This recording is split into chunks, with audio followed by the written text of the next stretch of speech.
রাতের বেলা এই লোকটা তার ঘরের ভিতরে ভয়ানক রকমের একটা রহস্যময় জিনিস দেখতে পায়, আর এই জিনিসটা দেখে সে ভয় পেয়ে সাথে সাথেই পুলিশকে কল দিয়ে তার বাসায় ডেকে আনে। কিন্তু বাসায় এসে রহস্যময় জিনিসটাকে দেখার পরে পুলিশটা পর্যন্ত ভয়ে দৌড়ে পালিয়ে গিয়েছিল।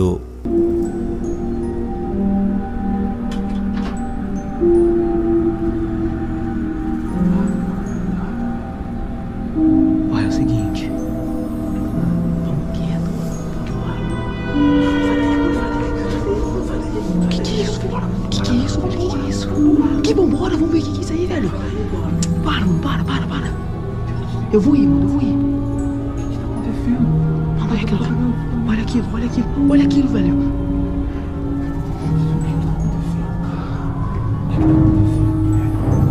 Eu não sei, mano. Tem uma bola pegando fogo. É um portão. Mano, é a criatura.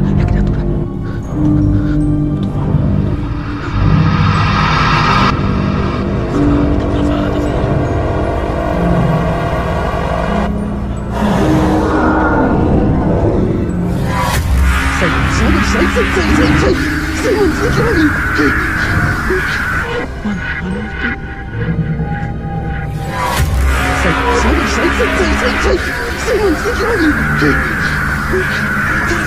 তো বন্ধুরা, ঘরের ভিতরে থাকা রহস্যময়ী ভয়ানক জিনিসটা আসলে কি হতে পারে, এই ব্যাপারে আপনাদের কি মনে হয়? আপনাদের মতামতটা কমেন্ট করে অবশ্যই জানাবেন।